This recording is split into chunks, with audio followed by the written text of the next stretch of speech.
എന്തായാലും നിനക്ക് ഡോർ തുറക്കാൻ എത്ര മടി? ഞാനിപ്പോൾ ആരും നമ്മൾ തിരിച്ചു പോയനെ. നീ എന്തായാലും അന്തം വിട്ടിരിക്കുന്നേ? 3 വർഷത്തെ ശേഷം എന്നെ ഒന്ന് കണ്ടപ്പോൾ ഒന്ന് കെട്ടിപ്പിടിക്കുമെന്ന് ഞാൻ വിചാരിച്ചത്. എന്നിട്ട് അത് ഇങ്ങനെ നിൽക്കുന്നേ? നീ നീ വന്ന കാര്യം അമ്മ പറഞ്ഞായിരുന്നു. അത് ശരി. അതിന് ന്യൂസ് ഇവിടെ എത്തി. ഞാൻ അമ്മയടുത്ത് പറഞ്ഞാണോ നിനക്ക് പറയേണ്ടെന്ന്? നീ അകത്തോട്ട് വന്ന് ചായ എടുക്കാം. വാലടച്ചു.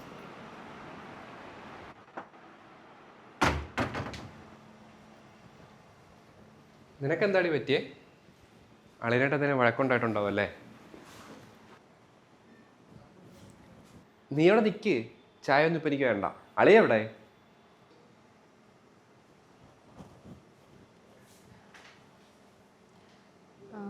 ഓഫീസിൽ പോയിക്കോ. ഈ ഞായറാഴ്ച? എന്നോട് അങ്ങനെ പറഞ്ഞിട്ടാ പോയെ. എന്തെങ്കിലും അർജൻറ്റ് മീറ്റിംഗ് ഉണ്ടായിരിക്കും അല്ലേ? ഞാനാണ് ഈ അളിയനെ അല്ല ഫോറിൻ കുപ്പിയായിട്ടാണ് വന്നത്. ഞായറാഴ്ച കൊണ്ട് ചേസും പറയാമെന്ന് വിചാരിച്ചാൽ വന്നേ. ഇനിയിപ്പോൾ എന്ത് ചെയ്യാനാ? ഞാൻ നേരത്തെ വിളിച്ചു നോക്കട്ടെ.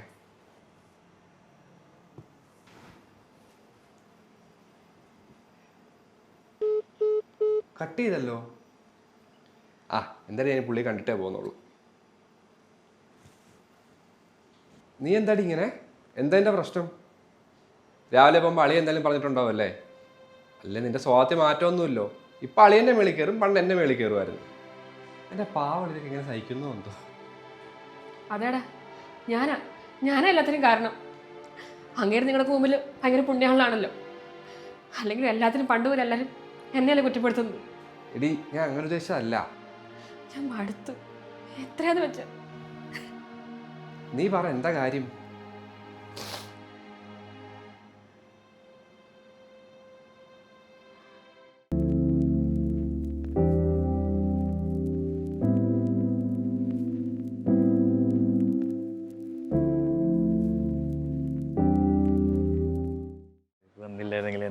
വൈശാഖേട്ടാ, ഞാൻ വിളിക്കാം.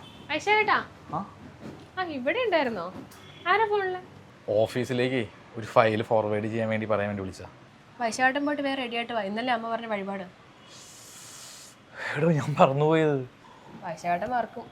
വൈശാഖേട്ടൻ ഇപ്പം അല്ലെങ്കിൽ ഓഫീസിലെ കാര്യങ്ങൾ മാത്രം ഓർക്കാനല്ലേ സമയമുള്ളൂ. 2-3 വർഷമായാലും ഒരുമിച്ചൊരു കുഞ്ഞിന് വേണ്ടി പ്രാർത്ഥിക്കുന്നു. അപ്പോൾ വൈശാഖേട്ടൻ അടുത്താണ്. എൻ്റെ പൊന്നോ, നീ അതിലേക്ക് അടിച്ചു തൂങ്ങണ്ട. ഞാൻ മാം വിളിച്ചിട്ട് വരാം. വൈശാഖേട്ടൻ ഡ്രസ്സ് അയൺ ചെയ്തായിരുന്നോ? അയ്യോ, എടി നീ ഒന്ന് അയൺ ചെയ്ത് വയ്ക്കൂ, അല്ലെങ്കിൽ ഞാൻ വരുമ്പോൾ ലേറ്റ് ആവും, പോകാൻ വൈകി.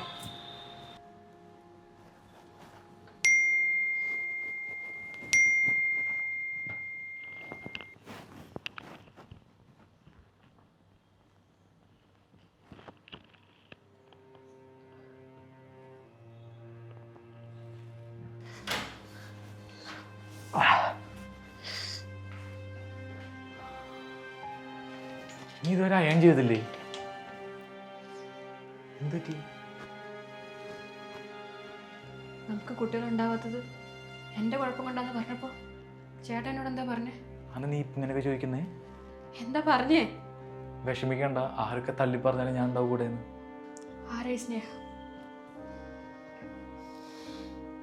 എടി, അത് നീ വിചാരിക്കുന്ന പോലെ ഒന്നുമല്ല. അത് ഓഫീസിലെ. താൻ അവളോട് എന്താ പറഞ്ഞത്? തൻ്റെ ജീവൻ തകർത്താൻ ഞാനാണെന്നോ? എടി, അത് എനിക്ക് കുട്ടികളുണ്ടാവില്ലെന്ന് പറഞ്ഞപ്പോൾ തന്നോട് ഞാൻ പറഞ്ഞതല്ലേ വേറെ കല്യാണം കഴിക്കാൻ. അപ്പോൾ താൻ എന്നോട് എന്താ പറഞ്ഞത്? തനിക്ക് ഞാനില്ലാണ്ട് പറ്റൂലെന്ന്. എന്നിട്ടിപ്പോൾ താൻ എന്താ ചെയ്തത്? തനിക്ക് എങ്ങനെ തോന്നി എന്നോട് ഇങ്ങനെ ചെയ്യാൻ? നീ നിർത്തിക്കോ. അതെ, ഞാനും സ്നേഹം തമ്മിൽ ഇഷ്ടത്തിൽ തന്നെയാണ്. അങ്ങനെ സംഭവിച്ചു പോയി. അതിലെനിക്ക് കുറ്റബോധം ഇതുവരെ തോന്നിയിട്ടില്ല. എന്നെ ചെയ്തിരുന്നത് ന്യായം പറയണോ? നീയും നിന്റെ വീട്ടുകാരും കൂടി എന്നെ ചതിച്ചല്ലേ? കുഞ്ഞുങ്ങളുണ്ടാവാത്തൊരു പെണ്ണിനെ എൻ്റെ തലയിലേക്ക് ഇട്ട് വെച്ചിരുന്ന ന്യായം പറയുന്നു.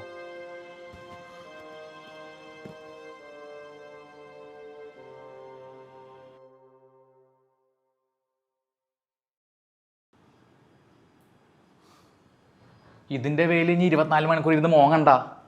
ഒരു കാര്യമില്ല. ഇനി നീ നിന്റെ വീട്ടിൽ പോയി പറയാൻ ഉദ്ദേശമെങ്കിൽ അവിടെയും നീ തന്നെയായിരിക്കും കുറ്റക്കാരി. ഒരു കുഞ്ഞിനെ തരാൻ പറ്റാത്ത കാരണം ഞാനിങ്ങനെ എന്നാണ് എല്ലാവരും പറഞ്ഞെടുക്കുള്ളൂ. അതുകൊണ്ടേ ഇവിടെ എവിടെയെങ്കിലും അടങ്ങി ഒതുങ്ങിയിരുന്നോ? അതാണ് നമുക്ക് നല്ലത്. മനസ്സിലായ?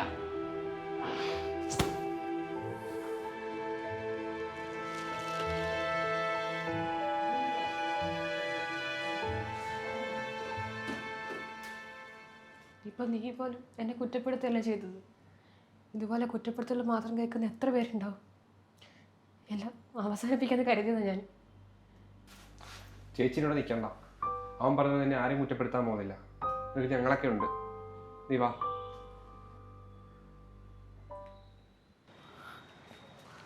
അളിയനെപ്പോഴാ വന്നേ? എൻ്റെ ബാഗൊക്കെ പാക്ക് ചെയ്തിട്ട് നമുക്ക് വഴിപാട് ചെയ്യാൻ പോണ്ടേ?